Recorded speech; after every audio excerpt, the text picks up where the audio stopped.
Magandang araw mga kaibigan.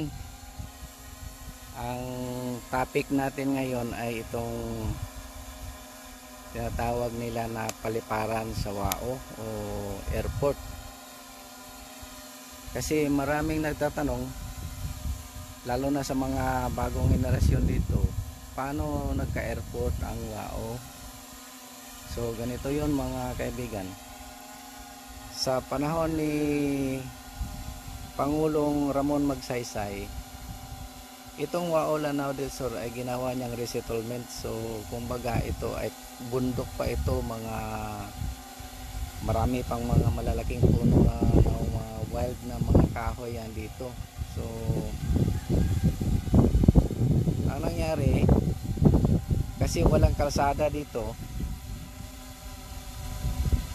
so ginawa nila, nagpadala sila ng mga equipment dito, gumawa sila ng airport dito para magamit nila pag transport galing Manila, kung ano yung mga kailangan ng mga facility na kailangan dito, mga heavy equipment at saka mga gamit, at saka yung mga surveyor ng mga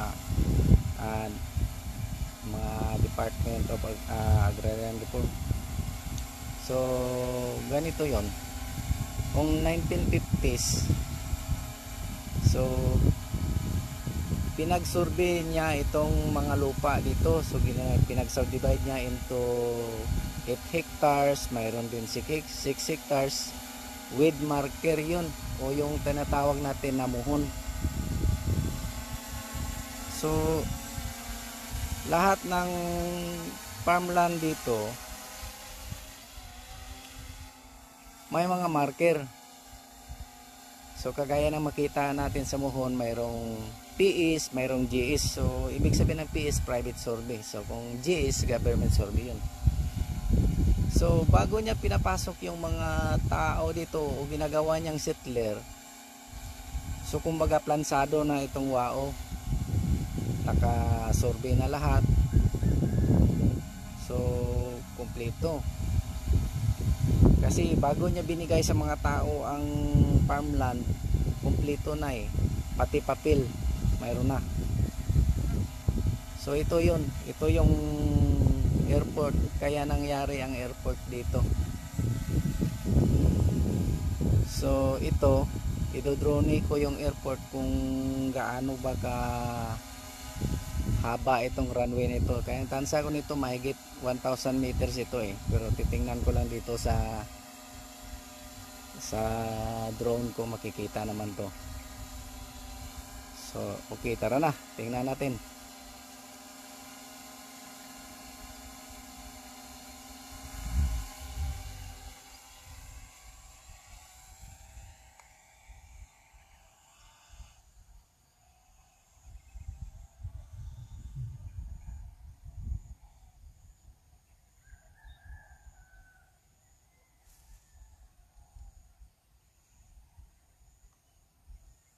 Ayan.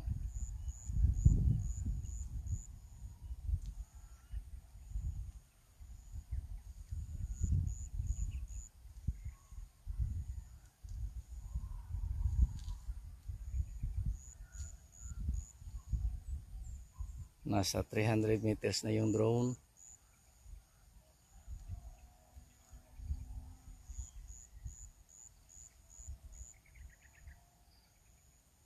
Nasa 400 na.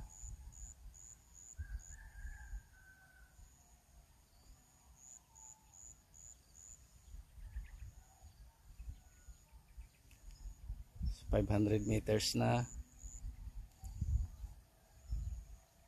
So dito natin malalaman kung ilang metros ba talaga to.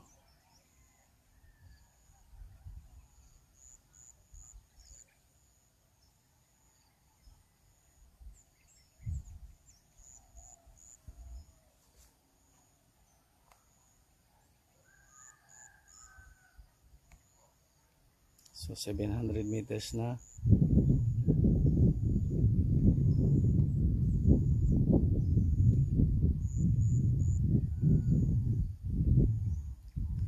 Meters. So, talagang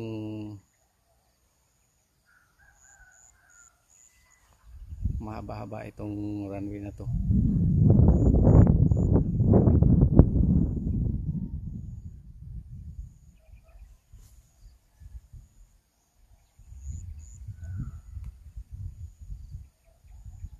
So 1,000 meters na. So dito at least makikita ko kung ilan talagang metro ang runway na ito.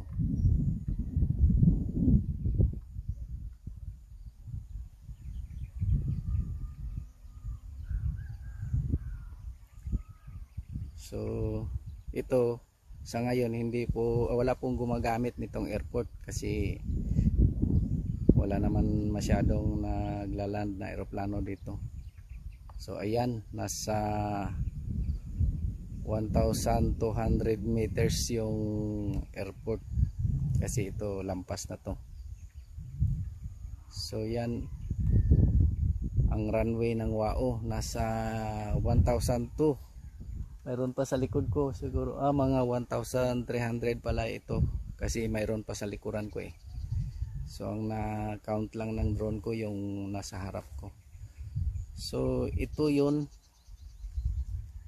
Sayang lang to kasi sa ngayon wala naman gumagamit nitong airport nito. Paminsan-minsan lang pag yung eroplano ng Dole, yung pineapple plantation dito, minsan naglaland rin yung eroplano nila dito, yung maliliit.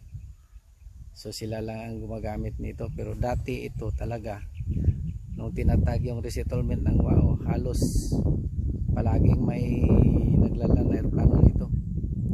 Ako nga nung 1975 to 78 na nasagsagan na edad ko sa mga 5 to 8 years old, mayroon pang naglaland dito na eroplano yung galing Manila. Mahirap ang kalsada noon kasi pilot road pa lang ang ginawa nun. Puro lubak-lubak ang kalsada, maputik pa. So kahit mag-transport ka papuntang Bukidnon area, kasi ito naka-boundary sa Bukidnon at Cotabato, mahirap ang transportasyon. So sa ngayon okay na, sementado na yung WAO. Kaya ito, kung nagtatanong bakit mayroon, so ito ay pinaka-importanting facility ng gobyerno dati nung nag-resettlement sila dito. Ito ay dati Muslim area ito. Wow, may mga lumad na talaga dito na nakatira. So nung itinayo itong WAO Lanao del Sur, so pinapasok ng gobyerno ang mga Christian dito.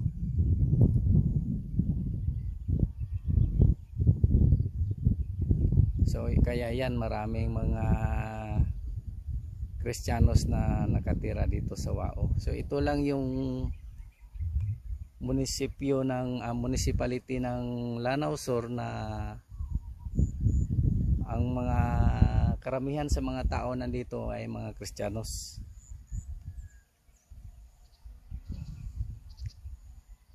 So kung halimbawa ay may gustong bumisita dito na akala nila Muslim area, hindi po ito maraming. Kung konti lang Muslim dito, nasa mga 20% lang ang Muslim population dito sa WAO. So at saka ang Muslim at saka Kristiyanos dito ay nagkakasundo. So walang problema dito. Kaya ayan, kunting kaalaman na binigay ko sa inyo. Sana nakabigay ng tulong ito sa mga bagong henerasyon. Kung nagustuhan nyo itong video na ito, paki-like naman o paki-subscribe naman dyan. Pagkatapos kung pwede, ma-share nyo sa iba para yung ibang hindi pa rin nakakaalam kung bakit may airport yung WAO. So kunting kalaman po. Sa sunod muli, mayroon din akong video na kung yung part sa mismo sa WAO. Salamat.